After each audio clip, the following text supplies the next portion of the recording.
un podcast Cosmos Materia. L'idée, c'est de faire émerger localement des matériaux respectueux du vivant. Donc une fois qu'on a dit ça, on n'a pas dit grand-chose, dans le sens où des matériaux respectueux du vivant, c'est vaste, et ça peut être interprété, comme tu le disais, de façon assez différente. Donc le travail, ça a été de définir, entendre par là. Moi, j'ai été beaucoup inspirée par le mouvement La Low-Tech. Je me suis rendu compte des enjeux écologiques, on va dire, climatiques, mais vraiment écologiques au sens large. Qu'est-ce que c'est, ces matériaux respectueux du vivant? Et donc, pour rester dans cette idée de cycle naturel du carbone, la deuxième contrainte forte technologique sur les matériaux, c'est qu'ils soient biodégradables en fin de vie. Alors, biodégradables, je sais que c'est pas très précis, mais ils sont compostables domestiquement. Donc, une biodégradabilité forte, si on peut dire.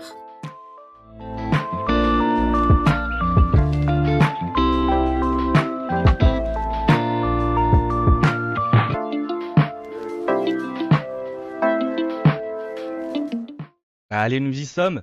Bienvenue à tous et bienvenue, je me suis répété 2 fois, mais bienvenue dans Dromien Matériaux, le podcast de l'exploration humaine, des matériaux de la science, du média Cosmos Materia, le média matériau-centré. Aujourd'hui, je suis ravi de vous retrouver pour un nouvel épisode de ce podcast. Toujours un plaisir d'être en synergie, être accompagné avec des superbes personnes dans chaque émission que fait ce podcast. C'est juste incroyable.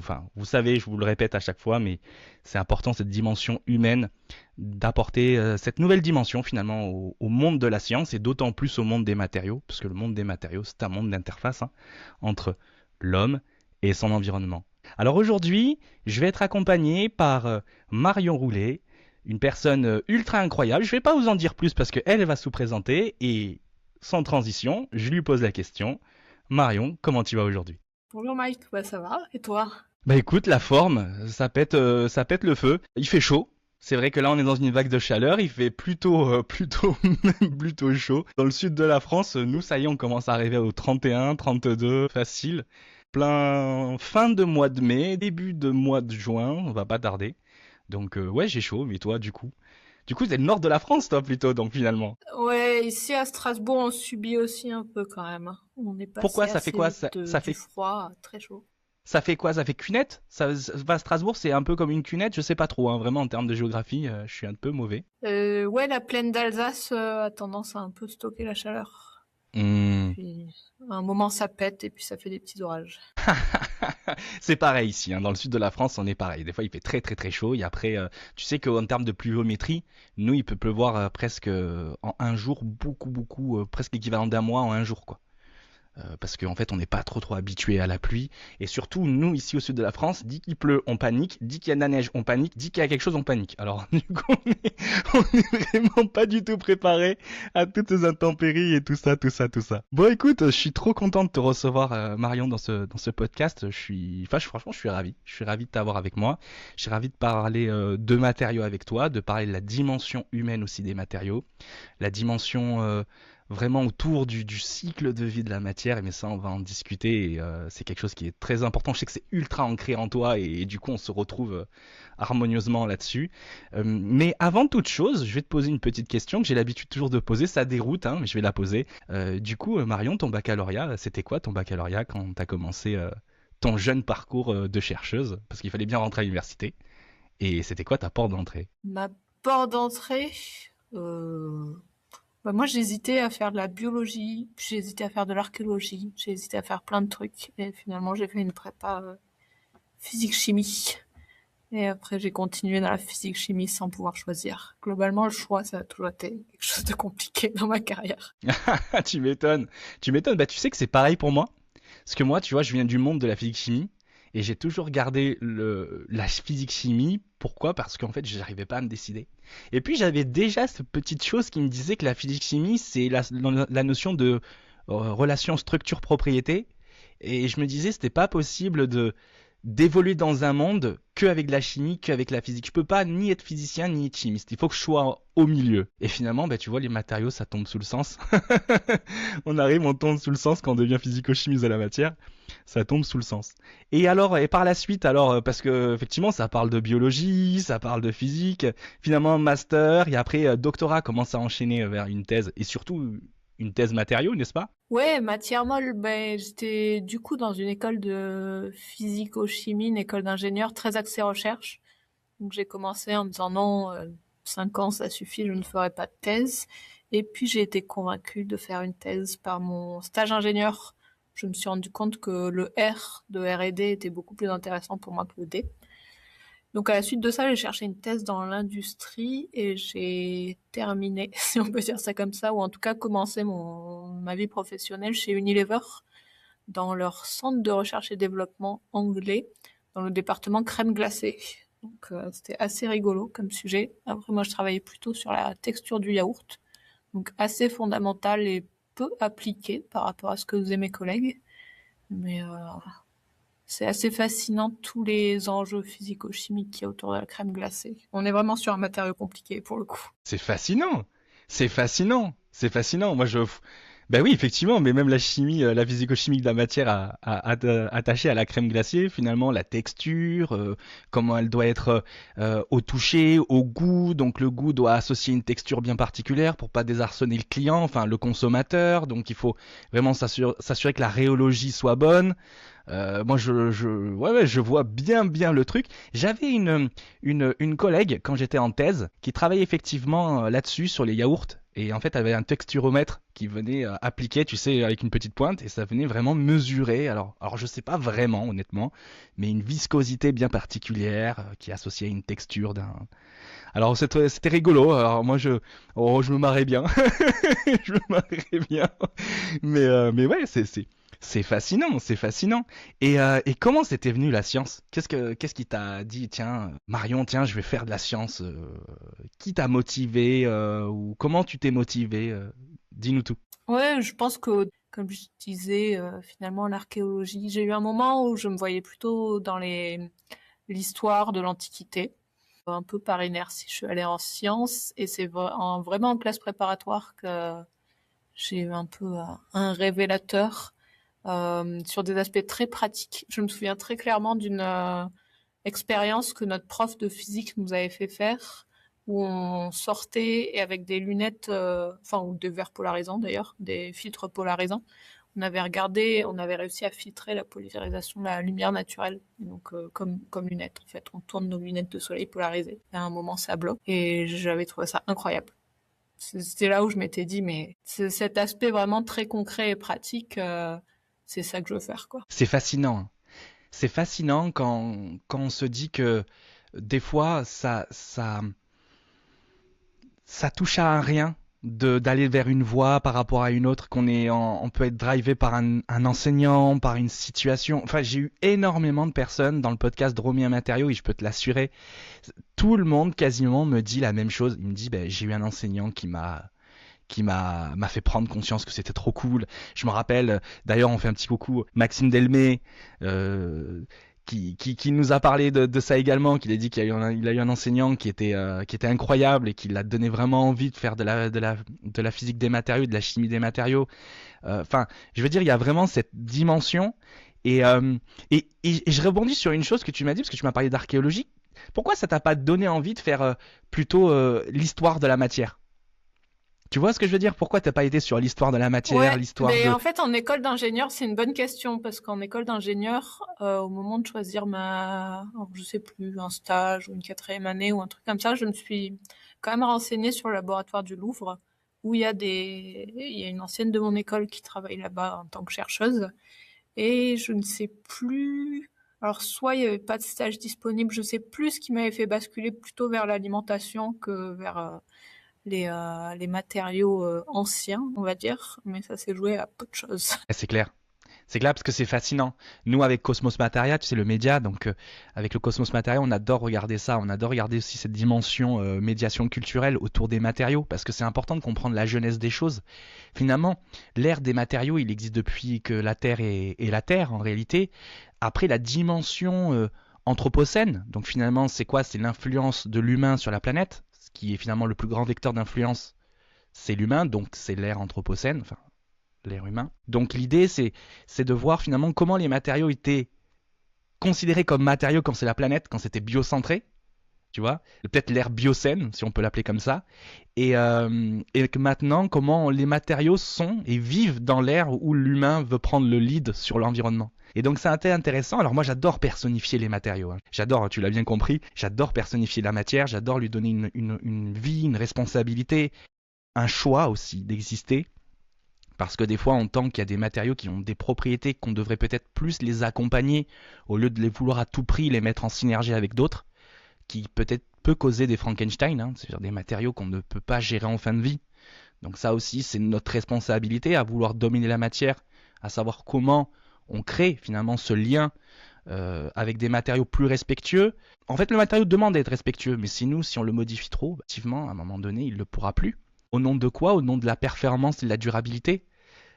C'est assez rigolo parce que est-ce que la durabilité c'est de la performance ou alors c'est une meilleure acquisition de ce matériau face à l'environnement, c'est-à-dire une meilleure assimilation. Ça c'est des questions et qui sont finalement des points de vue, deux points de vue différents et deux interprétations différentes. Et en réalité c'est parfait pour la transition que je vais te poser. Du coup Marion, dis-nous un peu plus sur ton métier. Qu'est-ce que tu fais concrètement et je vais te lancer la question. Je sais que tu as fondé un atelier une association plutôt, pardon, qui s'appelle Atelier Circulaire et je te tends la main pour que tu nous en parles. Dis-nous tout. Oui, Atelier Circulaire, c'est du coup une association qui a 3 ans, qui a été fondée sur un projet que j'ai mené au début en tant qu'entrepreneur individuel 2 ans avant, donc ça date de 2021. L'idée, c'est de faire émerger localement des matériaux respectueux du vivant. Donc une fois qu'on a dit ça, on n'a pas dit grand-chose, dans le sens où des matériaux respectueux du vivant, c'est vaste et ça peut être interprété, comme tu le disais, de façon assez différente. Donc le travail, ça a été de définir un peu ce qu'on voulait entendre par là. Moi, j'ai été beaucoup inspirée par le mouvement La Low-Tech. C'est au moment où je me suis rendu compte des enjeux écologiques, on va dire, climatiques, mais vraiment écologiques au sens large, et où je cherchais du sens à mon métier d'ingénieur. C'est le mouvement La Low-Tech auquel je me suis rattachée, et donc j'ai essayé de dériver un peu cette histoire de la low-tech pour ces matériaux, donc ils sont soit respectueux du vivant, soit low-tech, les deux. Les deux appellations ne sont pas assez globales, donc elles se complètent. Et donc, qu'est-ce que c'est ces matériaux respectueux du vivant? Déjà, moi, je travaillais sur le yaourt, donc je suis très matériaux organiques. Je pense qu'il y a plein de matériaux inorganiques qui pourraient être respectueux du vivant, mais on les a éliminés un peu d'office par simple effet d'inertie de mon parcours. On n'est pas raciste envers les matériaux inorganiques et on serait très content que des gens nous rejoignent pour parler de matériaux inorganiques. Et en termes de matériaux organiques respectueux du vivant, donc du coup on s'intéresse à des matériaux à partir de coproduits de notre alimentation. La réflexion étant de dire le pétrole ce serait mieux si on l'exploite pas. Tout ce qui est matériaux biosourcés pose vraiment énormément de questions sur la compétition d'usage des ressources, de ces ressources naturelles. Donc des coproduits ou des déchets de l'alimentation, à partir du moment où on mange, si on peut changer nos modes d'alimentation, on l'a. Après, ils sont déjà valorisés, donc ça c'est très bien. Ils sont déjà soit restent en plein champ, ils rapportent du carbone au sol, soit ils sont compostés, soit ils sont méthanisés. Et donc pour rester dans cette idée de cycle naturel du carbone, la deuxième contrainte forte technologique sur les matériaux, c'est qu'ils soient biodégradables en fin de vie. Alors, biodégradables, je sais que c'est pas très précis, mais ils sont compostables domestiquement, donc une biodégradabilité forte, si on peut dire. Et du coup, ça impose que les procédés qui permettent de les mener soient assez doux, ne changent pas trop les molécules pour que les petites bactéries, les petits champignons puissent continuer à se nourrir de tout ça. Donc on part sur des procédés qui sont plutôt thermomécaniques, chimiques. De nouveau, il y a encore une inertie personnelle. Moi, je suis pas chimiste, je suis écochimiste. Tout ce qui est chimie de synthèse, j'ai un peu de mal. Je ne le condamne pas a priori. Mais ça a été plus facile en tout cas pour moi et du coup pour les gens que j'ai regroupés autour de moi de partir sur des procédés thermomécaniques. Donc ça c'est vraiment 3 critères qui sont faibles, on va dire, dans le sens où ce qui nous intéresse, c'est la particularité, je pense, d'Atelier Circulaire, c'est de se pencher sur le reste du cycle de vie de cette matière, ou en tout cas sur des enjeux plus larges autour des matériaux. Donc on s'intéresse aussi au mode de production et à ce pourquoi ils sont produits. On a un fort questionnement sur des questions de sobriété matérielle, qui sont pas de l'efficience, mais vraiment de la sobriété. Donc c'est un changement de pratique des personnes. Donc, ce qu'on se disait, c'est que les applications pourraient être pensées pour que les gens en prennent soin. On n'est pas allé encore très loin sur ces réflexions, mais et avec une co-conception des objets et des usages avec les usagers pour que ça colle au mieux à leurs besoins, tout en respectant ces quand même contraintes fortes de biodégradabilité. Et ensuite, on veut qu'ils soient locaux. Ça, c'est aussi des questions écologiques, de se dire que les coproduits sont là. Ça peut avoir un sens de faire une bioraffinerie, mais c'est pas l'approche c'est-à-dire de tout centraliser, ensuite d'aller diviser notre biomasse en molécules comme on le fait pour le pétrole. Nous, notre approche, c'est vraiment d'être au plus près du coproduit. Donc que la fabrication se fasse sur place chez des brasseurs ou quoi, et que ensuite l'usage se fasse sur place aussi, en tout cas proche. Et je pense qu'il me manque encore un critère. Non, mais c'est pertinent. C'est pertinent. Parce qu'en fait, tu viens de donner énormément d'éléments. En réalité, là, tu viens de donner énormément d'éléments. Tu parles de la dimension, effectivement, du pétrole. Tu parles de cette dimension-là. Tu parles de la dimension de la biomasse. En fait, de le dire d'une autre manière, tu prônes plutôt le fait de travailler avec le carbone qui est déjà présent dans notre écosystème et non pas aller le piocher à nouveau dans une ressource fossile qui est stable et qui, normalement, ne demande à personne d'être utilisé. Et effectivement, oui, alors ça c'est une approche qui est assez générale dans le mouvement de la bioéconomie, de cette incitation européenne un peu à tous les échelons de passer effectivement à un carbone biosourcé. Mais pour moi, c'est nécessaire mais non suffisant, on va dire. Ça va être intéressant. En fait, la question, elle va vraiment être intéressante ici, c'est de savoir effectivement est-ce qu'on peut se dimensionner avec le carbone qu'on a dans notre atmosphère, qu'on a déjà présent dans notre cycle, dans notre système adiabatique, si on considère que notre système est un système adiabatique hors source pétrole, d'accord, hors source fossilisée.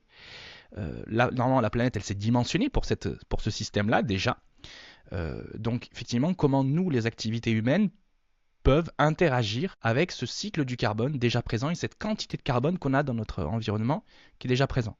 Et comment on arrive à switcher de molécule en molécule pour que chaque finalement élément ou molécule ou matériau puisse finalement répondre à une fonction bien précise, la première l'énergie, la deuxième se nourrir, la troisième nos matières matérialisées, donc nos objets, nos aspects du quotidien. C'est vrai qu'il y a une vraie dimension et moi je trouve ça incroyable parce que vraiment la démarche que vous avez eue et je te tire mon chapeau, j'en ai pas, je l'aurais fait, mais je te tire mon chapeau que vraiment c'est une superbe démarche que vous avez eue à vraiment réfléchir, vraiment avoir vraiment une vraie vision d'ensemble surtout et mon Dieu, enfin on sait la difficulté d'avoir une vision d'ensemble sans pour autant tomber dans un paradigme extrême ou un autre paradigme extrême.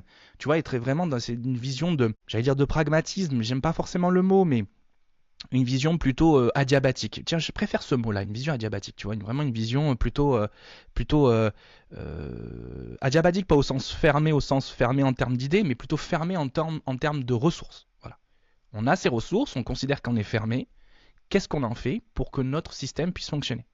Et là, judicieusement, tu as dit quelque chose qui est ultra important. Est-ce que c'est suffisant avec la puissance économique que l'humain veut développer? Est-ce que c'est suffisant de travailler avec un carbone cyclique?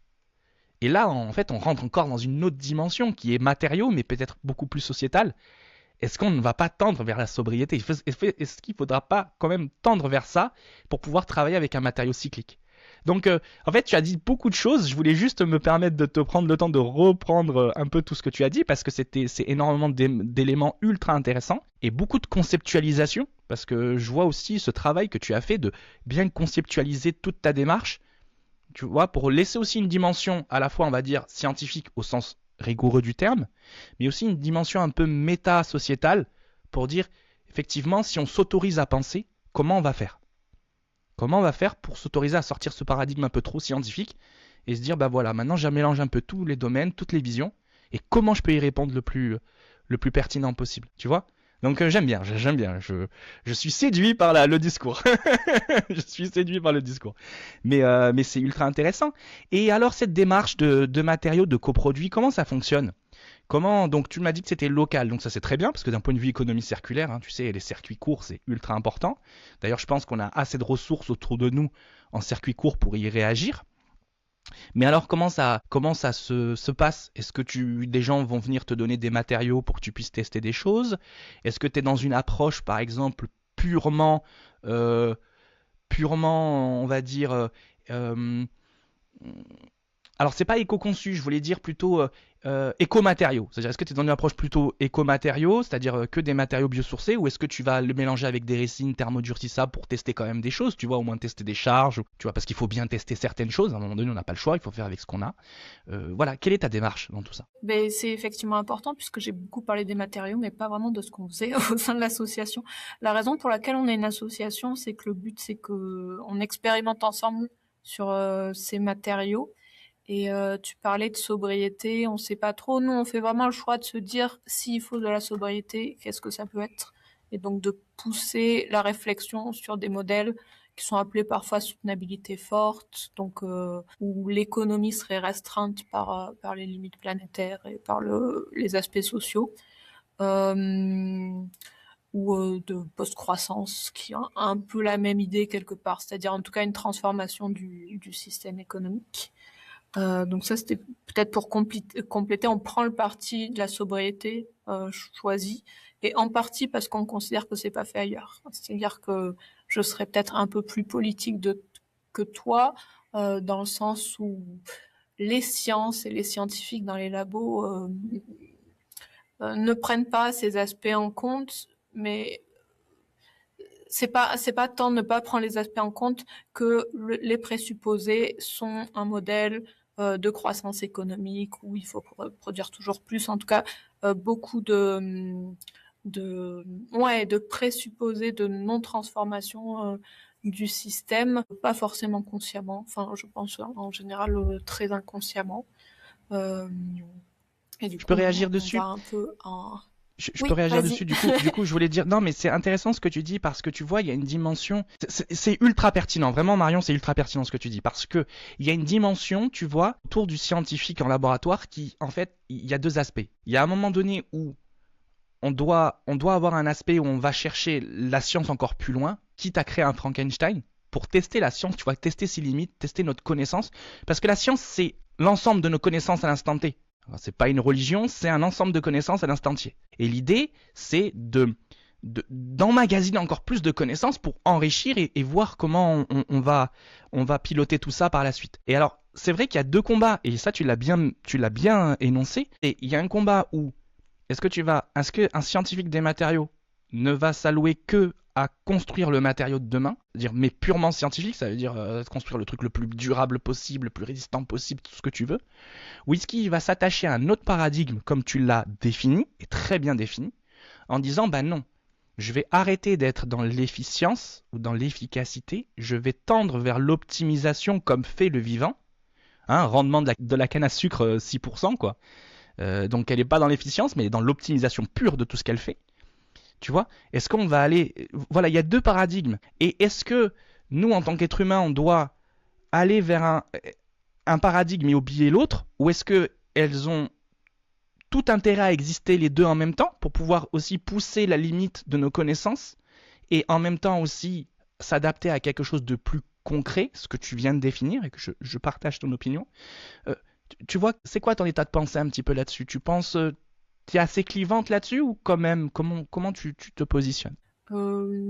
Alors, déjà, j'ai peut-être une définition un poil plus englobante de la science, dans le sens où, pour moi, c'est pas que un tas de connaissances, c'est aussi les gens qui les font.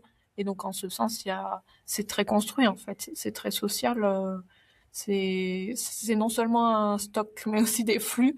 Et ces flux sont extrêmement sociaux, dans le sens où, bah, dans les labos, et en plus, ils le font de plus en plus. On répond à des appels à projets, on rentre dans un cadre culturel de la science des matériaux qui, comme tu le dis, est très axé efficience. On va aller vers ce qu'on considère de la performance va être, j'en sais rien, un module Jung, ou en tout cas ce facteur qu'on a défini comme pertinent pour notre usage. Ne soyons pas non plus binaires, c'est sûr que tout le monde ne va pas faire le truc le plus résistant.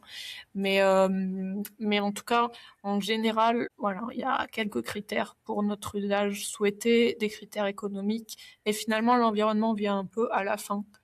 C'est là où je parle de soutenabilité forte, c'est que si au contraire l'environnement est ce cadre au sein duquel on doit tenir, ça change vraiment la perspective de la recherche en sciences des matériaux. Et ce C'est qu'on vrai. essaie de faire au sein d'ateliers circulaires, c'est de justement développer, enfin c'est un peu mon cheval de bataille, des nouvelles façons de faire de la recherche et développement dans ce cadre. Parce que si on est sur de la ressource locale, si on est sur de la production locale à petite échelle, il y a un fort ancrage dans le territoire. Donc en fait, et d'un point de vue démocratique, ça a tout son sens si le brasseur du coin va pouvoir donner son avis sur les matériaux, ou en tout cas au moins suivre de loin. Et puis, j'en sais rien, moi, l'artisan, l'usager, etc. Donc c'est vraiment ça qu'on essaye de faire au sein d'ateliers circulaires.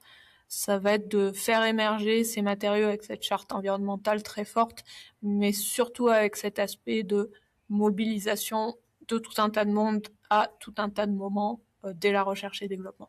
Ça, c'est le grand cadre. Comme je disais, on a 3 ans d'expérience. Disons, dans ce qui se passe, on n'en est pas tout à fait à avoir voilà, mené tout ça bien. Mais c'est l'idée, en tout cas, c'est la démarche. Et c'est magnifique. C'est magnifique parce que, si tu veux, j'ai laissé ce petit doute planer quand je t'ai dit que la science était un ensemble de connaissances. Et j'ai voulu vraiment savoir ce que tu allais me dire derrière ça parce que moi, généralement, je dis que la science, c'est l'ensemble de l'interprétation des connaissances de l'humanité à l'instant T. Et je mets le mot interprétation. Parce que le mot interprétation, pour moi, il a une dimension humaine, de la responsabilité de l'humain dans le jeu de ses connaissances. Et l'interprétation, elle est très ancrée en nous parce que c'est quelque chose qui est en fait dépend de chacune et chacun d'entre nous, qui dépend en fait de notre culture, notre culture au sens large du terme, la société. Comment on a été éduqué, à quel endroit on a été éduqué, comment on a fait, quelle a été notre formation, comment... Tu vois, énormément de questions qui est finalement ancrées dans nous et chaque être humain individuellement, on l'existe. Et voilà, j'ai fait exprès, je l'ai pas dit, mais pour moi, il y a vraiment cette dimension-là, et je te rejoins 100% là-dessus. La dimension humaine, elle est ultra importante dans ce qu'on fait dans le monde scientifique, elle est ultra importante. Et en fait, l'humain et le scientifique doivent se mettre garant de ce qu'il produit. Regarde, de la même équation, on a pu peut-être déterminer la relativité et en même temps on a fait la bombe atomique. Tu vois, je veux dire, il y a deux choses et pourtant c'est la même équation, mais les interprétations derrière et ce qu'on a voulu en faire derrière a fait qu'on a conduit à deux finalités qui sont finalement deux finalités opposées d'une certaine manière. Donc c'est très judicieux ce que tu dis. Et effectivement, la dimension environnementale, elle est pas prise assez en compte dans le développement de nos matériaux, ça c'est clair. Et d'ailleurs, je vais même te poser une question. Toi, dans ton parcours matériaux, quand on t'a enseigné les matériaux, est-ce qu'on t'a donné cette dimension? Est-ce qu'on t'a donné cette dimension écologique? Est-ce qu'on t'a donné cette dimension de toxicologie de la matière? En d'autres termes, l'impact du matériau sur son environnement. Est-ce qu'on t'a donné ces clés? Ouais, c'est une bonne question. J'allais te dire, je suis peut-être la dernière génération à ce que ça n'était pas le cas. En tout cas, je pense, donc moi j'ai terminé mon école d'ingénieur en 2015, qu'on n'avait pas de cours sur le changement climatique et ça, je sais que ça a changé quand même relativement peu après nous. Après, c'est vrai que tu parles de toxicologie, non, on n'a jamais eu de cours là-dessus et pourtant on était une école, je disais, on faisait de la physique et de la chimie, mais on faisait aussi un peu de biologie. Mais ça allait être, je sais plus, les rythmes circadiens, je crois, et puis je sais plus trop ce qu'on voyait en biologie, mais ça aurait pu être finalement des aspects biologiques en lien avec peut-être des choses qu'on voyait sur les polymères, etc., puisqu'on avait quand même un gros accent polymère et donc plastique. Ça n'était pas le cas. Peut-être que c'est le cas actuellement, je sais pas. Je sais pas, Mais honnêtement. Mais tu vois, non. ben c'est génial parce que c'est génial. C'est génial dans ta réponse, mais c'est pas génial pour notre société. Mais je veux dire, c'est exactement ça. Moi, dans mon côté, quand j'ai été en master, parce que moi j'ai fait un master recherche, hein, j'ai terminé en 2014. Après, je suis allé en thèse. Il y avait aucune dimension de l'impact de ce qu'on produit nous scientifiques de la matière sur notre environnement. Et même en thèse, j'ai pas honte de le dire parce que ça fait partie de mon cheminement intellectuel et de mon évolution quand j'ai voulu m'octroyer, m'autoriser à penser, m'autoriser à interpréter des choses, tu vois, à donner plus de dimension à ma vision scientifique. Avant, je pensais pas à l'environnement. Surtout, moi, je travaillais dans les composites renforcés en fibre de carbone, alors des matrices haute performance type PEC, PIC, où tu penses à l'écologie quand tu parles du PEC et du PIC, quoi. Donc du coup, tu vois, t'as une dimension, et je travaille sur les enzymages. Donc pour te dire, j'avais pas cette dimension, tu vois, d'impact environnemental. Vraiment, et en toute transparence et en toute modestie, je savais même pas ce que c'était un microplastique. Je pensais pas qu'on mettait des microplastiques, tu vois. Moi, je me suis dit, bon, bah oui, structurellement, le matériau il tient, ok, je comprends qu'il y a des liaisons physiques ou de Van der Waals entre les macromolécules quand je suis dans un polymère thermoplastique, ça c'est totalement ok. Mes liaisons hydrogènes, si j'ai des groupements, bah, typiquement dans le PIC, dans le PEC, j'ai des OH, donc je vais avoir des liaisons hydrogènes pour stabiliser un peu tout ça, mais je me posais pas ces questions, tu vois, d'impact. Et après, avec le recul, c'est pour ça que je t'ai posé cette question également, pour savoir aussi comment tu te situais toi. Avec le recul, je me suis dit, mais attends, moi, scientifique des matériaux, je suis incapable de parler d'écologie. C'est pas normal, c'est pas normal. Je suis un scientifique de la matière, je dois comprendre pourquoi je fabrique ça. Je dois comprendre ce que ça implique quand j'ai mis le doigt quelque part et que j'ai dit, je vais faire ça. Il faut que je comprenne ce que j'implique. Et tu vois, cette dimension-là, on revient à ce qu'on a dit au tout début, de réintégrer cette dimension dans le développement de nos matériaux.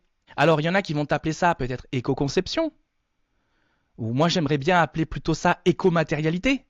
Tu vois, l'écomatérialité, c'est quand tu penses à un matériau sans penser à l'objet, parce que l'éco-conception va peut-être rentrer plutôt dans la mécanique de l'objet. Nous, on est au stade du matériau, on parle d'écomatériaux, enfin de l'écomatérialité. Tu vois, ça veut dire vraiment comment on conçoit un matériau pour qu'il soit le plus réponde finalement à tout ce que tu viens de dire. Je ne vais pas énumérer encore, mais tout ce que tu m'as cité qui répondent à ça avant même d'être lancé pour être un matériau dont un designer va regarder et va dire tiens, je vais faire un objet de ça, tu vois. Et je veux dire, il y a vraiment une vraie démarche de paradigme, de changer les choses.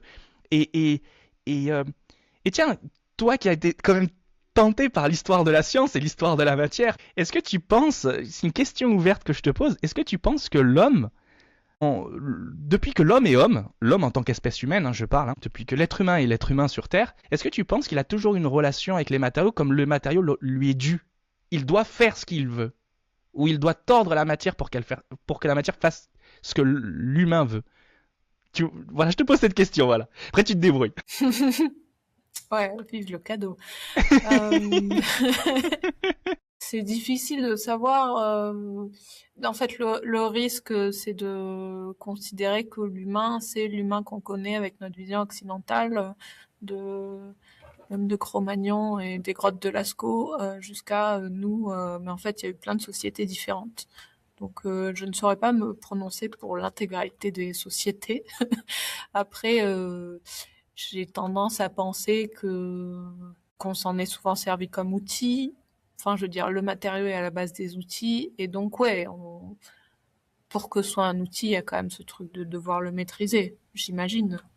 Mais est-ce qu'il y a d'autres rapports, enfin, est-ce qu'il y a d'autres sociétés qui ont développé d'autres rapports avec la matière?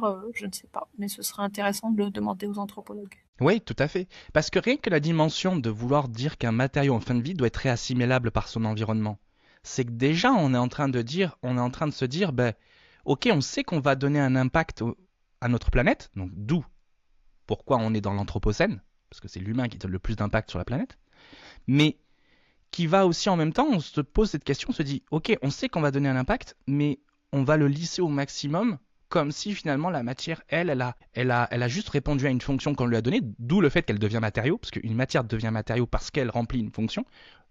Un usager lui donne une fonction. D'ailleurs, ça soulève une chose.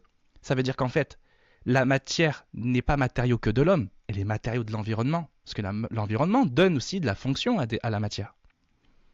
Et le tout, c'est de savoir aussi comment nous, hommes, nous n'allons pas biaiser le matériau de l'environnement. Tu vois ce que je veux dire?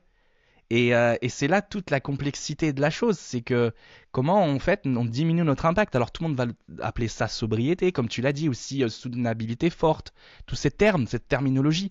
Mais pour faire très simple, finalement c'est comment on atténue l'impact de l'homme, tout simplement. Enfin, tout simplement sur le cycle du carbone ou le cycle d'autres éléments chimiques. Tu vois, je m'étais fait récemment cette réflexion en me disant le cycle du carbone, c'est quelque chose d'incroyable parce qu'on est sur quelque chose qui est finalement qui se construit, tu vois, qui se régénère. Tu vois, il y a vraiment une mécanique de régénération autour du carbone. parce que c'est du vivant, c'est la chimie du vivant, hein. La chimie de la chimie organique, c'est le carbone, l'hydrogène, l'oxygène et l'azote, avec peut-être du magnésium, mais d'autres quelques éléments métalliques également. Mais globalement, on est autour de ça. Par contre, dans la chimie du minerai, le minéral ou le métal, ben là, on est un peu compliqué parce qu'on n'a pas on cycle pas. Ça cycle pas comme le carbone. Tu vois, quand tu vas défoncer une montagne pour pouvoir faire une maison, ben en fait, c'est foutu. Ta montagne, elle est foutue en fait. T'as pas la montagne qui va repousser comme des champs, comme des arbres, comme tu vois. Donc il y a aussi une vision, nous êtres humains, comment on va tendre aussi vers la chimie organique. C'est pour ça que ça m'a pas choqué quand tu m'as dit, ben moi je me suis concentré sur l'aspect organique. Parce que finalement, c'est celle-là l'aspect régénératrice. On peut pas régénérer un minerai. À moins que Elon Musk qui nous a fait tomber une nouvelle météorite pour aller piocher de l'or, tu vois ce que je veux dire. Mais on peut pas malheureusement. Ou alors à moins qu'on devient des alchimistes et on commence à faire de l'or à partir de n'importe quoi. Mais tu vois, déjà il y a une responsabilité de nous aussi de tendre vers plus des matériaux qui se vont vers la régénération pour qu'on puisse les utiliser. Et peut-être garder les matériaux qui sont non régénérables, comme les minerais, les oxydes, les minerais, les métaux, pour des applications qui vont être peut-être effectivement de la réserve de valeur. Comme l'or, finalement, finalement c'est ça, hein, c'est une réserve de valeur.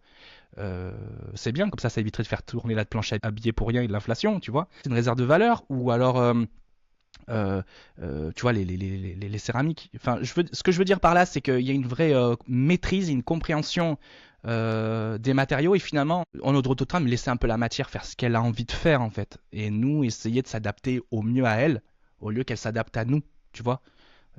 Parce qu'en fait, derrière, elle a aussi d'autres, si je peux me permettre l'expression, d'autres maîtres à servir. Et les maîtres, c'est pas que l'humain, c'est la planète aussi elle-même qu'elle doit servir. Et d'autres écosystèmes, d'autres êtres vivants. La faune, par exemple, aussi. La faune, elle a besoin. La faune demande aussi à la matière de devenir matériau pour elle, dans certains cas. Tu prends le castor, je sais pas, je crois qu'on en avait parlé en off, mais tu prends le castor c'est pareil, tu vois, le castor, c'est un maître de son environnement, il peut modeler son environnement comme il veut, mais également il peut aussi être un parasite de son environnement s'il le domine trop, tu vois. Donc c'est l'humain, c'est pareil, tu vois, on peut être aussi voilà, je voulais en parler de ça parce que je me suis dit c'est super important quand même d'avoir cette dimension et ça finalement ça si tu veux ça fait écho à ce que vous faites avec l'atelier circulaire et finalement nous ça fait écho clairement avec Cosmos Materia parce que nous Cosmos Materia en fait on est un média un peu think tank, on est un média think tank d'une certaine manière. On réfléchit sur ces dimensions, le rapport à l'homme et la matière, le fait d'être matériau centré, ça veut dire qu'on essaye de pas être une partie, on comprend qu'on est dans l'anthropocène, mais le fait d'être matériau-centré, c'est de se dire, bah ok, on est dans l'anthropocène, mais moi je fais le choix quand même d'être à l'interface. Je fais le choix de dire que les matériaux, c'est vraiment la clé de voûte entre le respect de l'environnement et finalement, on doit vivre en société, on doit être l'humanité, il faut elle vit en fait aussi. Et comment on peut trouver le juste milieu et le juste équilibre dans tout ce monde et dans tout cet écosystème. Et pour moi, c'est la compréhension de la matière en fait. Tu vois. Et c'est un peu dénué d'aspects politiques ou des choses comme ça. Voilà, c'est la matière et on essaie de comprendre un peu la matière et on essaie d'avoir un aspect un peu, j'allais dire sobre, mais c'est pas sobre, juste de bon sens, en fait, du bon sens. Après, tu peux me dire, Mike, c'est quoi le bon sens? Alors, on rentre dans une autre discussion et je suis d'accord avec toi à 100%, tu vois. Mais bon, tu vois, il y a toute cette démarche-là qui est super pertinente. Donc c'est trop cool, hein, c'est trop cool. Dans l'association, l'atelier circulaire, vous avez développé des outils pour pouvoir en fait communiquer au grand public, sensibiliser, parce que finalement, il faut sensibiliser les industriels, sensibiliser les politiques, mais des fois, le public, il se sent un peu démuni, il se dit, bah nous, on n'a pas le choix en fait, si les industriels nous font ça, on est obligé d'accepter. Bah en fait, si je change de paradigme, non.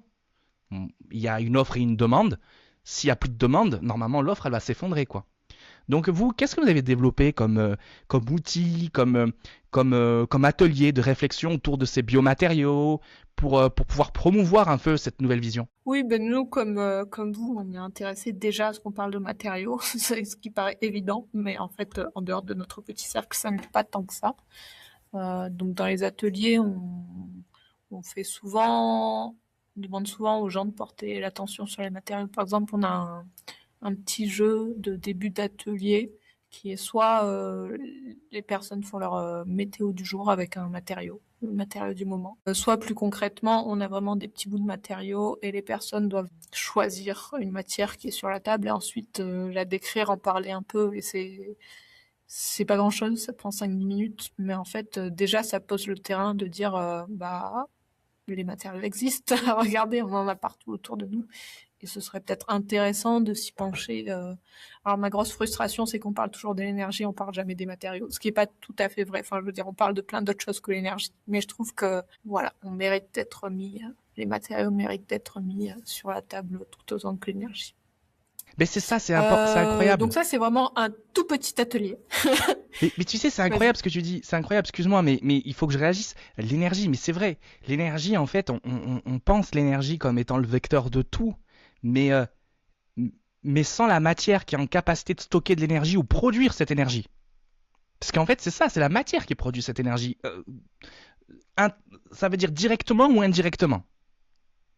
C'est elle qui produit, c'est elle qui stocke. Donc sans cette compréhension, sans comprendre, il y a un joli article d'ailleurs fait par notre rédactrice de médiation scientifique, Lisa, sur l'hydrogène. On a fait récemment, là, qui est passé sur Cosmos Materia, et en fait on parlait de la pile à combustible à hydrogène.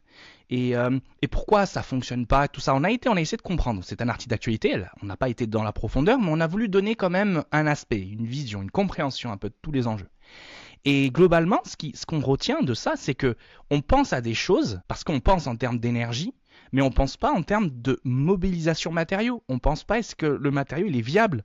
Est-ce que on va pas surconsommer? Est-ce qu'on va pas déplacer le cycle de carbone au lieu d'être à la fin de la mécanique d'usage, au début de la mécanique?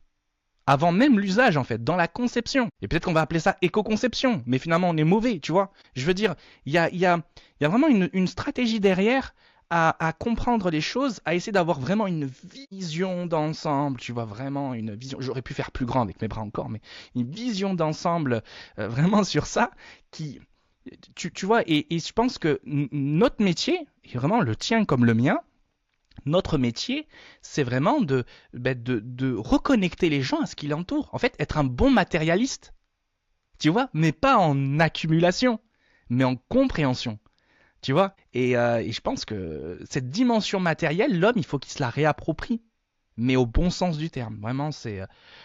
voilà. Qu'en penses-tu? Qu'en penses-tu? Qu'en penses-tu? Oui, bien sûr, je suis d'accord. Et d'ailleurs, vous aviez accueilli The New Materialist, non très bien choisi. Ouais, ouais. Ouais, tout à fait. Il y Baptiste, a si tu vraiment nous écoutes, on fort. t'embrasse. Ouais, super.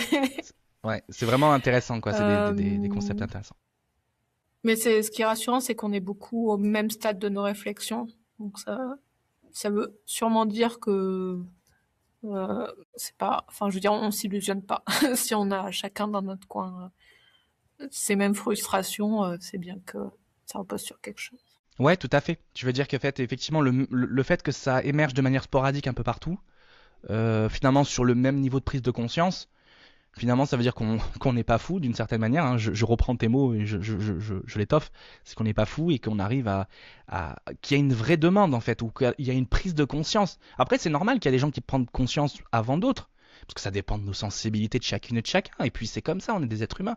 Il faut pas, on n'est pas dans le jugement. Hein. Moi, je suis pas du tout dans le jugement. Et mon Dieu, je sais que je suis pas dans le jugement, mais vraiment, je me dis que ouais, c'est important que les gens qui ont pris une conscience, ils essayent de l'apporter aux autres. Après, si les gens sont mûrs pour le comprendre, tant mieux. S'ils le sont pas, ben, tu sais, il y a un adage qui dit un peu, tu sais, un peu que dans les arts martiaux, il y a un adage qui dit que euh, quand l'élève est prêt, le maître arrive. Et quand l'élève est vraiment prêt, le maître il s'en va. Tu vois ce que je veux dire? Donc, mais tant qu'il n'y a pas la mécanique d'être prêt, personne ne peut venir t'aider. Donc, il faut s'aider soi-même avant que quelqu'un vienne t'aider et vienne te donner des éléments. Il faut être convaincu par soi-même déjà qu'il y a quelque chose qui se passe. Tu vois, c'est super important. Moi, ça m'arrive, tu sais, j'ai des discussions bon, un peu personnelles. Le soir, j'ai l'habitude d'aller au café avec mon père. On prend ce temps-là pour nous. On va au café, on va voir les copains. On discute, là, tout le monde qui saute autour de moi. Ouais, Mike, tu penses quoi de ça? Tu penses quoi de ce matériau? Tu penses quoi de ça? Ouais, moi, j'ai fait ça, j'ai fait ci. Et finalement, tu vois, tu te retrouves un peu comme un café des savoirs. Tu essayes d'un peu discuter avec tout le monde. Tu essaies de comprendre les. Et puis, c'est là où tu apprends le plus pour moi. Tu vois, c'est là où tu apprends le plus des gens qui sont vraiment dans l'usage, qui n'ont pas de parti pris, ou tu vois, ils savent pas forcément, mais ils sont dans l'usage, ils se disent, bah voilà, moi j'utilise ça, c'est ça mes contraintes, c'est ça mes problématiques. Puis moi j'essaie d'apporter des éléments de réponse. D'ailleurs, je fais très attention à dire que je t'apporte des éléments de réponse, parce que j'ai pas la réponse. Parce que la réponse, en fait, elle ne dépend pas que de moi, elle va dépendre de tout un ensemble. D'ailleurs, c'est ce que tu as dit, c'est systémique, hein. Donc vraiment, tu vois, il y a cette dimension-là qui est ultra pertinente. Et puis, c'est ça que je me dis. Et puis, c'est ça les matériaux. Les matériaux, c'est la communauté, quoi. C'est la communauté, quoi. C'est ça qui est important, tu vois. C'est fédérer autour de quelque chose d'intéressant. Bon, je pourrais en parler des heures, tu vois. mais, mais c'est d'autant plus, euh, c'est d'autant plus intéressant. Mais je rebondis sur quelque chose et je vais te poser cette question. Là, moi, sur le site, quand j'ai été voir un peu le site de l'association, j'ai vu quelque chose qui s'appelle Exploratorium. Tu peux nous en dire un peu plus de ce que c'est l'Exploratorium? Qu'est-ce que vous avez voulu faire au travers de cette dimension-là? Ouais, l'Exploratorium, c'est notre local à Strasbourg, dans lequel je suis là. Voilà. C'est une petite pièce de 48 mètres carrés, c'est pas énorme.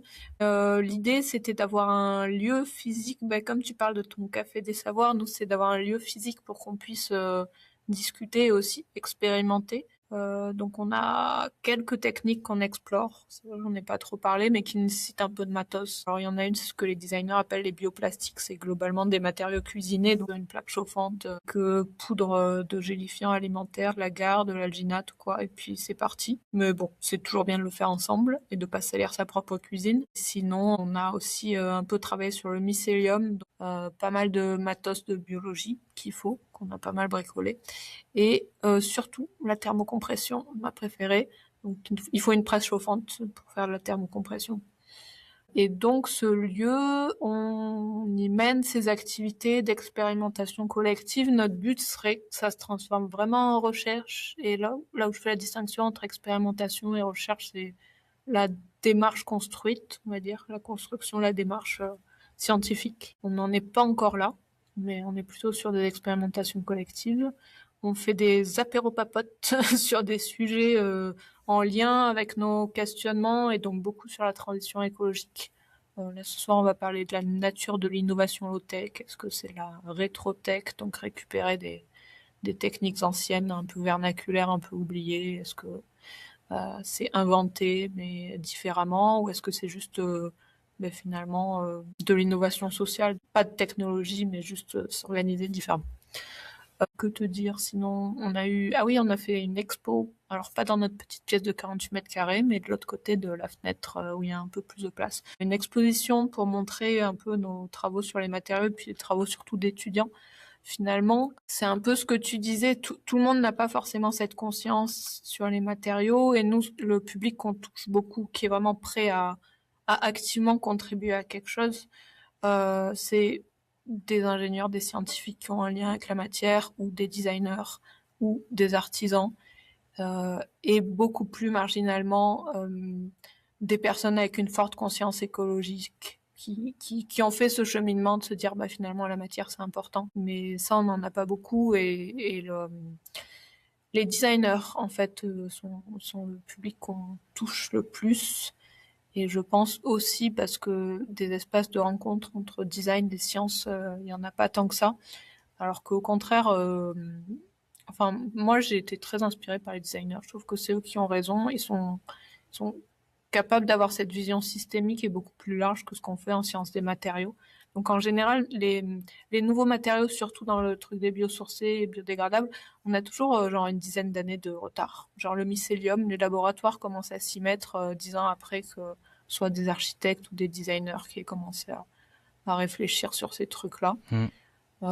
La thermocompression, il me semble que le labo de Toulouse, le laboratoire de chimie des agro-industriels, a eu aussi beaucoup de contacts avec des designers. Enfin, il y a une appétence plus forte de par leur formation, à mon avis, qui leur permet de voir un peu plus loin que des matériaux qui sont techniquement pas incroyables, un peu compliqués à mettre en forme. Comprimer une pièce, ça met une minute et demie. C'est sûr que par rapport à de l'injection plastique, ça paraît pas, ça paraît pas épatant. Mais je pense qu'ils voient plus de valeur que ce qu'on voit avec nous, notre spectre un peu technicien. C'est Marion, je sais pas si peut-être t'es dans ma tête. Peut-être que t'es dans ma tête. Parce que franchement, tu dis Mais tout ce que je pense. rejoins-nous, viens. T'es dans ma tête. Franchement, t'es dans ma tête. Parce que tu sais, on a eu vraiment, moi j'ai eu le plaisir d'accueillir dans Drôme et Matériaux. D'ailleurs, Philippe Vaé, si tu nous écoutes, je te fais un gros coucou, on t'embrasse, mon pote.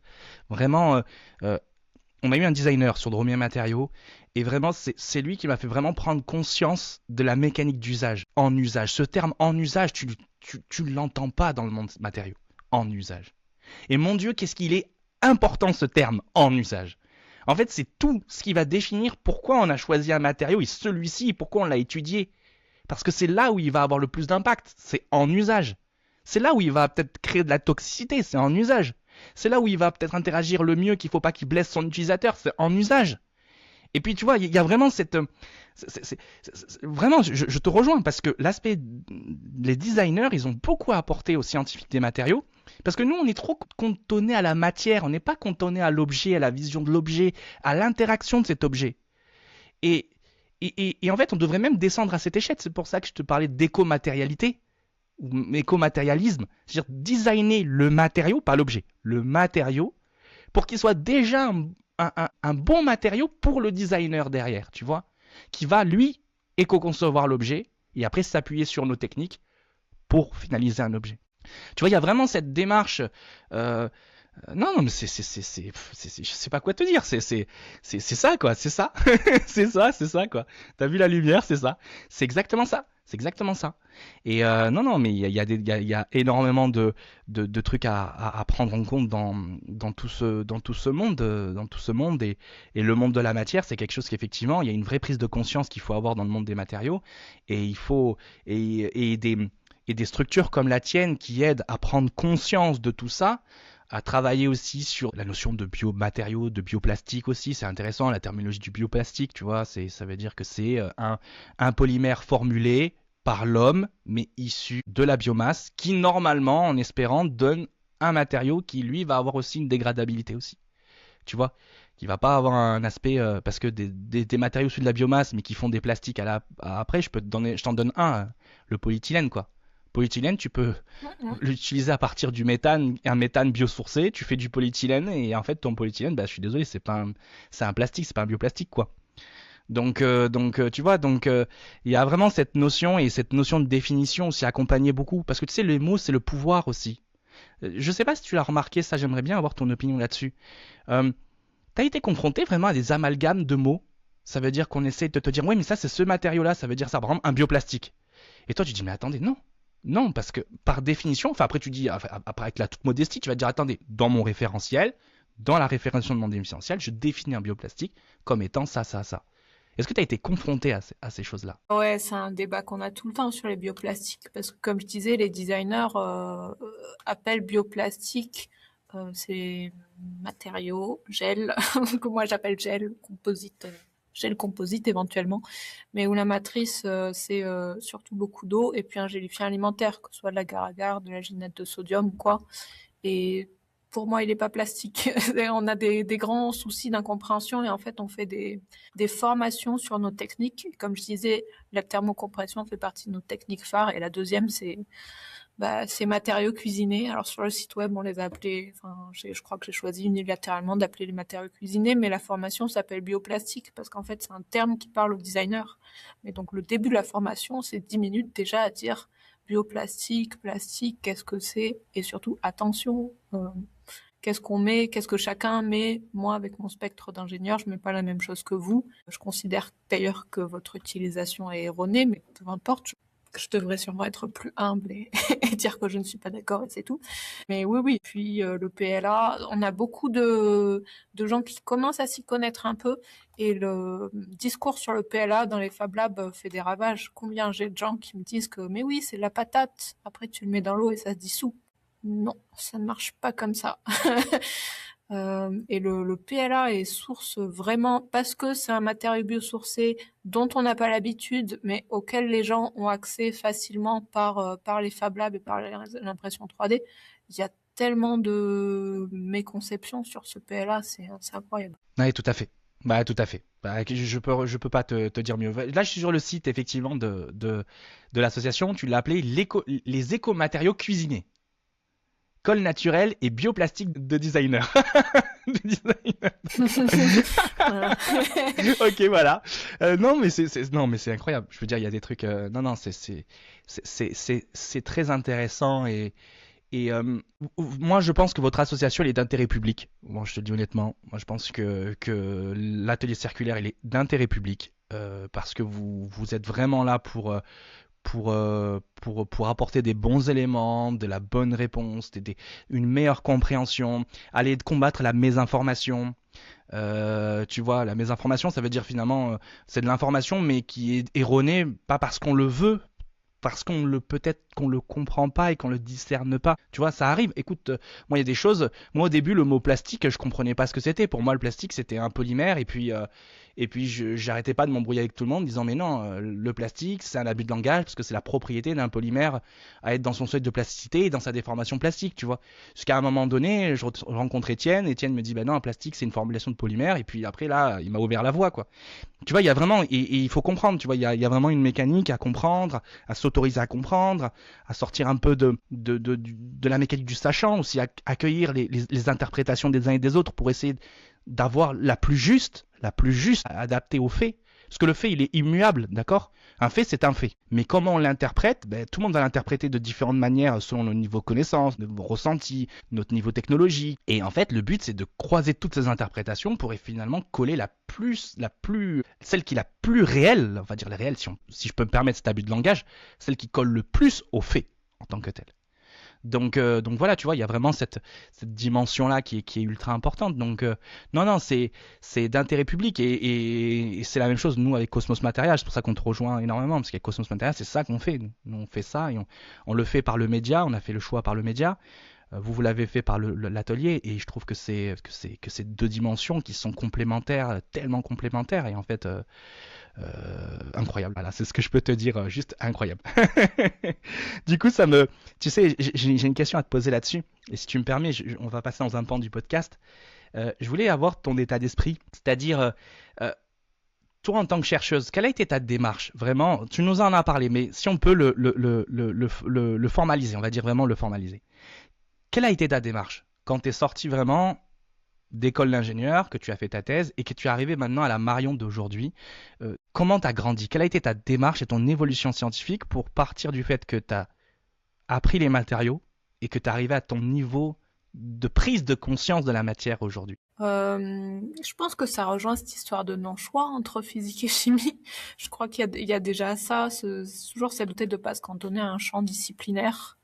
Et pendant ma thèse, j'ai fait un petit pont déjà, dans le sens où j'ai essayé de connecter la communauté des sciences alimentaires et la communauté de la physique des gels, deux micro-communautés qui en fait je trouvais la physique alimentaire, enfin oui, c'est ça, sciences alimentaires, physique alimentaire pas assez rigoureuse, et puis la physique des gels trop théorique. Du coup, j'avais vraiment cette volonté de connecter plusieurs choses différentes. A posteriori, finalement, j'ai fait ça, mais dans mon coin, sans demander ni à l'une communauté ni à l'autre ce qu'elle voulait. Et donc, ça a un peu fait un flop, dans le sens où personne ne s'est trop intéressé à mes travaux. Donc, j'apprends de mes erreurs. Et maintenant, j'ai une démarche un peu plus ouverte d'aller voir les uns et les autres. Mais je pense qu'il y a beaucoup ça, en fait, dans Atelier circulaire, d'aller taper dans les sciences de la durabilité, dans les sciences humaines et sociales, et donc d'enrichir, en fait, un peu les perspectives, ce qui a ses avantages comme ses inconvénients, hein. Finalement, j'ai fait très peu de sciences des matériaux, donc c'est sûr que mon discours n'est pas aussi aiguisé là-dessus que si j'étais devenue vraiment experte là-dessus, mais en tout cas, mon parcours scientifique, moi, je le vois beaucoup comme faire des ponts. Et puis il y a la question de l'action aussi, qui me semble vraiment importante. Comme je disais, j'ai plutôt dit l'inverse. J'ai dit je voulais faire de la recherche, ça m'a poussé, mon stage ingénieur m'a poussé à faire de la recherche. Dès mon stage ingénieur, je me suis dit que c'était au plus proche des applications que je voulais être. Et donc dans cette recherche un peu appliquée. Et ça, c'est quelque chose que j'ai gardé assez vite. Finalement, ma thèse était plutôt fondamentale, mais c'était quelque part une déception, puisque je pensais qu'en allant dans l'industrie, ce serait plus appliqué que ça. Et mon post-doctorat a été relativement appliqué de développer l'impression 3D à partir d'Alginat et de Silice.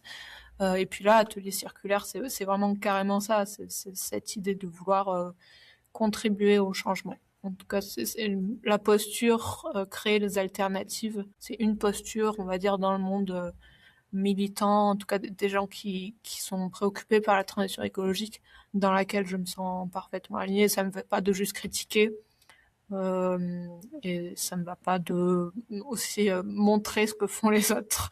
Mais je suis très contente qu'il y ait des passeurs comme Cosmos Materia. Mais moi, c'était vraiment agir pour d'autres futurs. Un peu mon moteur dans le truc et créer des ponts. Ouais, là, j'ai découvert ce mot de transdisciplinarité il y a pas très longtemps et j'ai l'impression que ça reflète assez bien. C'est ouvrir les disciplines. Au-delà de créer des ponts, c'est vraiment essayer de sortir de ce cadre disciplinaire. Il y a aussi des gens qui parlent de sciences indisciplinées, j'aime bien.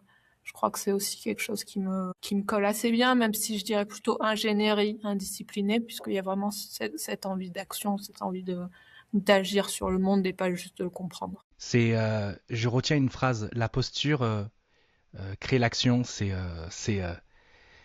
joliment dit, c'est merveilleusement dit, même si je pourrais te dire même ça.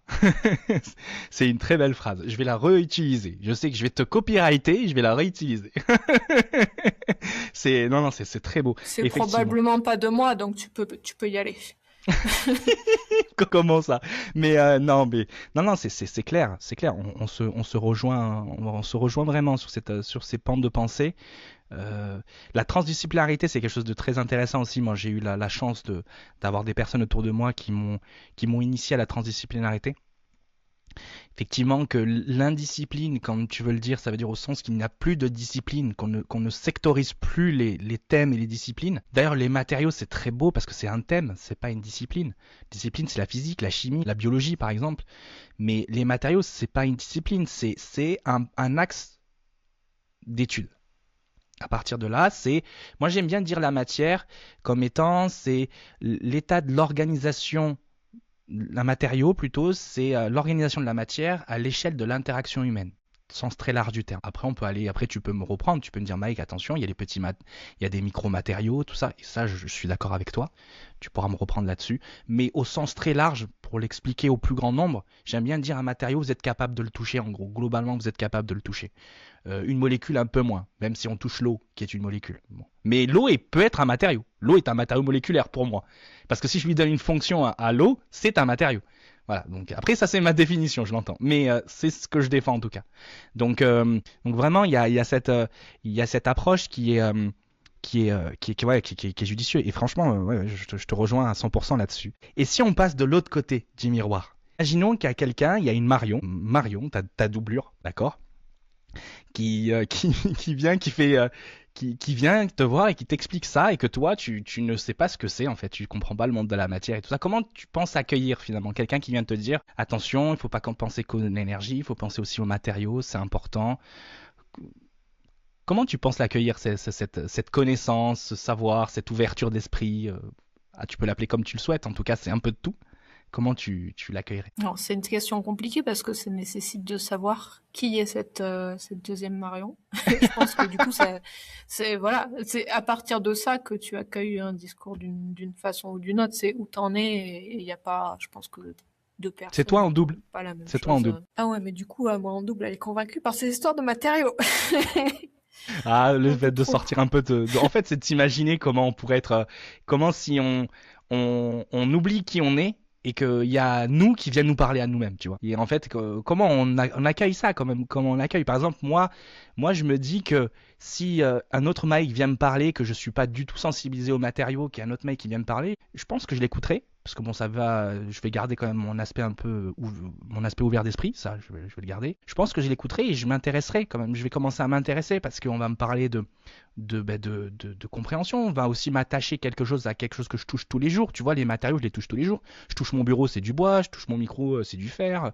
enfin du fer façon de parler, c'est d'un métal, je touche ma peau, j'ai un biopolymère, je veux dire, tu vois, il y a un moment donné, je me pose ces questions, tu vois, je me poserai ces questions. D'ailleurs, c'est le cheminement que j'ai eu quand j'étais plus jeune, tu vois. Je me suis posé ces questions, mais pourquoi c'est ça? Oui, après j'ai regardé Full Metal Alchemist, mais bon, ça c'est encore une autre chose. Mais mais mais effectivement, tu vois, je veux dire, tu vois, c'est un peu ça. C'est pour ça que je te pose cette question. Quelle serait ta démarche? Tu vois, si quelqu'un vient de te parler, imaginons tu ne comprends, tu n'as pas de prise de conscience sur ce sujet. Comment il ferait pour te séduire Ouais, dans ce sujet, en fait? Tu vois ce que je veux dire? je pense que la curiosité, en tout cas, cette envie d'en savoir toujours plus, je sais pas si ça date de ma thèse ou ça date d'avant, mais c'est quelque chose qui est très présent, du coup, par défaut. Si on me parle d'un truc nouveau, mon oreille se tend.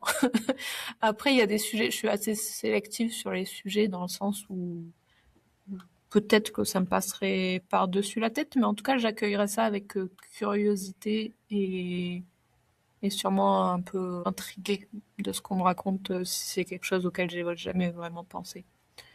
Euh, je, ouais, je sais pas si ça porterait directement, parce que si je refais mon cheminement, il a été assez long finalement, de la prise de conscience écologique à là où j'en suis maintenant.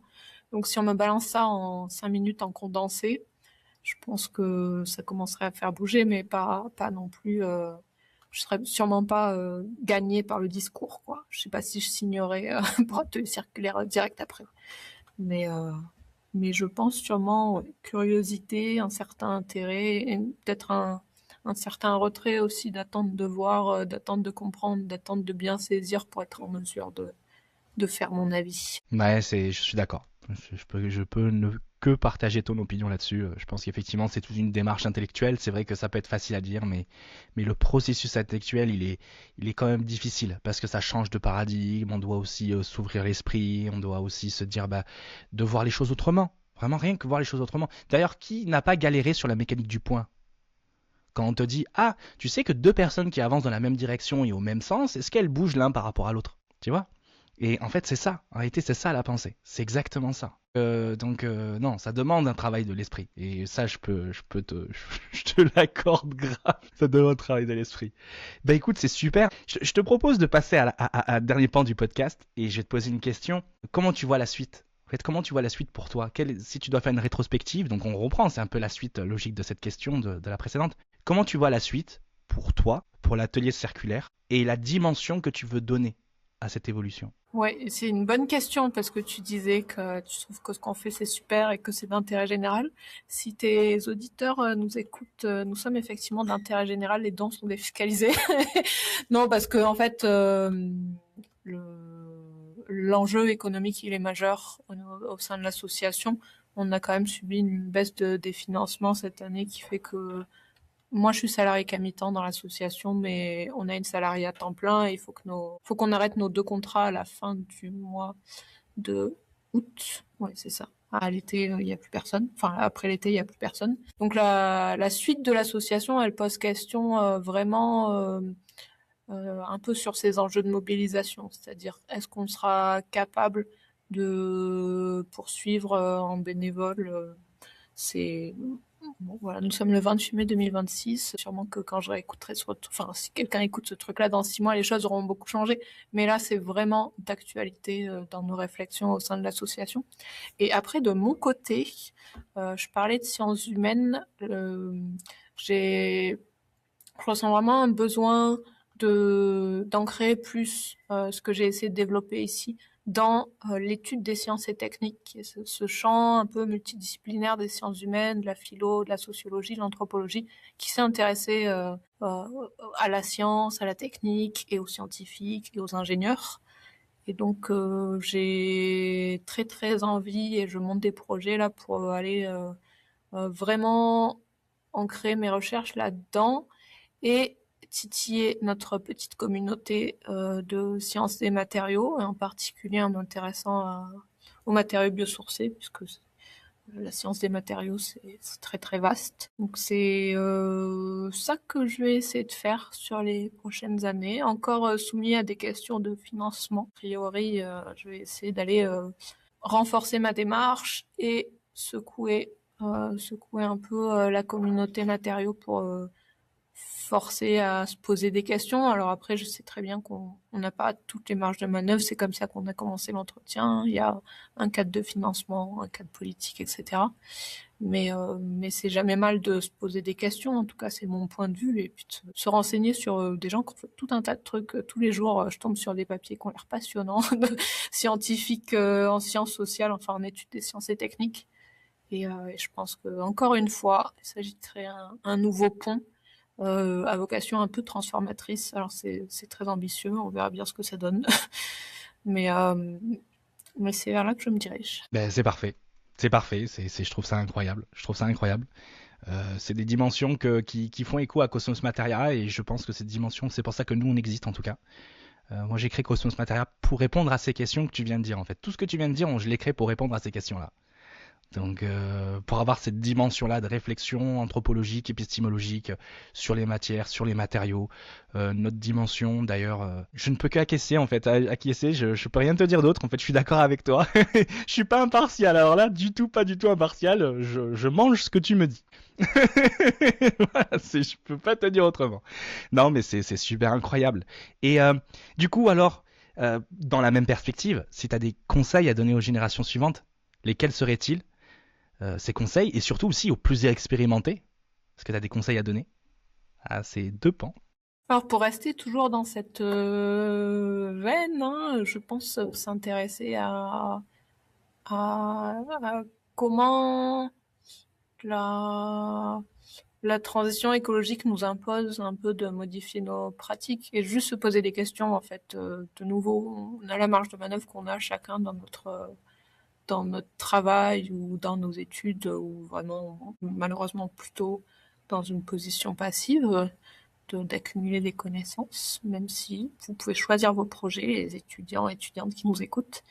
Mais je pense, ouais, se renseigner. Et puis, c'est pas non plus, ce que je dis, c'est pas une obligation ou normative ou quoi que ce soit. Ça vient en son temps. Moi, je sais que j'ai eu une semaine de cours en sciences humaines en première année d'école d'ingénieur. Et c'était la rentrée, et culturellement, on disait que c'était la semaine pipeau, et que c'était beaucoup plus drôle d'aller faire la fête, et donc je n'y suis pas allée. Et je pense que même si j'y étais allée, ça m'aurait pas parlé autant que ça me parle. Donc je pense qu'il y a aussi un cheminement. Mais dans le doute, vous pouvez regarder un peu ce qui se fait, ou suivre, nous contacter si vous avez été intéressé par Atelier Cirque, évidemment. Contactez-nous. Nous sommes à Strasbourg physiquement, mais aussi en ligne pour rejoindre la communauté de partout. Ben écoutez, moi je ne peux que acquiescer et dire qu'effectivement rejoignez-les parce que c'est vraiment c'est une démarche. Ben vous êtes d'utilité publique, hein, je ne peux pas te le dire autrement. Moi pour moi vous êtes d'utilité publique et tout et c'est voilà tout simplement. Voilà, je t'offrirai pas plus. On arrive à la question signature du podcast. Je vais te la poser. Et ça m'a fait rire parce que ça rejoint votre question quand vous dites quelle météo vous êtes avec les matériaux. Donc je vais te poser la question. Marion, si tu étais un matériau, lequel serais-tu et comment te définirais-tu? Alors j'ai un peu un biais de ma thèse, mais je pense quand même un truc un peu mou. Peut-être il me faudra un matériau. Alors on va rester dans l'alimentaire, mais un fromage qui serait un peu mou à l'extérieur, et ça c'est peut-être mon côté un peu flexible, un peu des trucs, et avec un cœur un peu dur, un peu quand même de la rigueur et une certaine rigidité. J'ai pas le bon fromage qui me vient en tête, parce que s'ils sont un peu mous à l'extérieur, ils sont souvent aussi un peu mous à l'intérieur. Mais s'il y a des auditeurs qui trouvent la bonne sorte de fromage. Faut le mettre en Peut-être commentaire. une espèce de bûche de chèvre. Une espèce de bûche de chèvre, peut-être. Pourquoi pas? Pourquoi pas? Pourquoi pas? Vraiment, Moi, ça me va. retour aux sources, aux matériaux alimentaires. Bon, très bien, moi ça me va. Moi ça me va, je signe pour. Bon, super. Si on doit te joindre, voilà, sur quel réseau social t'es le plus disponible si quelqu'un veut te contacter pour initier un partenariat, pour discuter avec toi sur un projet, où t'es le plus disponible? Oui, Atelier Circulaire, un site web, on est sur LinkedIn, on est sur Insta, on est marginalement sur Facebook, mais ne nous contactez pas sur Facebook. Et sinon, moi, LinkedIn, ça me va bien. T'as tout dit. Bon, super. Bon, écoutez, en tout cas, merci à tous de nous avoir écoutés. Moi, je suis très content de t'avoir eu, Marion, parce que des personnes passionnées et passionnants, il y en a peu, mais toi, tu en fais partie. Donc, en tout cas, je te remercie. Ça a Oui, été mais t'en reçois plein. un Mais merci plaisir. beaucoup pour l'accueil. Mais parce que je sélectionne les gens qui passent dans Dromien Matériaux. Moi, je sélectionne des gens qui ont un côté humain, qui défendent l'humain et qui ont un côté humain. Tous les gens qui défendent ça, qui défendent la science, qui défendent cette perspective, cette évolution, cette mise en relation avec le côté effectivement société, ce que tu as défendu de toute façon. Moi, ils sont le bienvenu dans Dromien Matériaux. C'est redonner le blason à la science, s'autoriser, que le scientifique s'autorise à penser, à sortir de l'histoire de la science, qui est des faits peut-être établis déjà, vers le futur de la science, qui est finalement l'ouverture de l'esprit pour la façonner comme elle devrait façonner, et être façonnée au maximum en synergie avec l'environnement et tout ce qui nous entoure. Et d'ailleurs, rien que mieux que les matériaux pour parler de ce sujet, tout simplement. Bon, en tout cas, merci beaucoup. Si vous nous avez écoutés, je vous remercie. N'hésitez pas à nous soutenir, hein, c'est super important. Vous allez retrouver le podcast sur toutes les plateformes d'écoute préférées que vous avez. Moi, j'ai pas de préférence, vous faites ce que vous voulez. Vous pouvez nous retrouver également le format vidéo sur YouTube. N'hésitez pas à nous liker, nous commenter. Si vous avez des questions, ce sera un plaisir pour moi et pour Marion pour y répondre. N'hésitez pas également à aller voir le site de Cosmos Materia. Cosmos Materia, c'est un média, d'accord. Dromien Matériaux est une émission du média Cosmos Materia. On a beaucoup plus, on a d'autres, on a des chroniques, on a la section actualité qui reprend en fait des faits d'actualité et on vous regarde ça par le prisme de la matière. Donc n'hésitez pas à regarder tout ça. On a bientôt des tribunes qui vont arriver dans Cosmos Materia, donc ça va être super génial avec des gens qui sont autant passionnés que passionnants sur tous ces aspects, de voir le monde au travers le prisme de la matière et des matériaux. N'hésitez pas, il y a une newsletter, on a un mensuel, tous les mois on vous donne le récap de la sélection de la rédaction qu'on a écrit donc sur Cosmos Materia. On a un groupe Discord, alors ça c'est super important pour que vous puissiez venir discuter. D'ailleurs c'est intéressant parce que dans le groupe vous allez retrouver tout. C'est-à-dire, dès qu'il y a un nouveau podcast qui sort, ça va vous binger. Si vous avez un nouvel article qui sort, ça va vous binger. Donc, en fait, vous serez vraiment plongé dans notre univers et vous nous accompagnerez. Donc, en tout cas, c'est notre plaisir pour cela. En tout cas, je vous remercie d'avoir écouté ce podcast. C'était un plaisir pour moi de le faire et d'être accompagné d'une personne aussi pertinente que charmante, Marion. Et surtout, je vais poser à Marion une toute petite question à la fin. Je vais lui demander simplement quel est le mot de la fin pour cet épisode, Marion. Est-ce que tu as un mot de la fin à nous donner? Vivant. Ce sera mon mot de la fin. Le vivant. Eh bien, écoutez, c'est parfait, vivant. En tout cas, merci beaucoup. On se revoit pour un prochain épisode de Dromien Matériaux, le podcast de l'exploration humaine des matériaux de la science du média Cosmos Materia.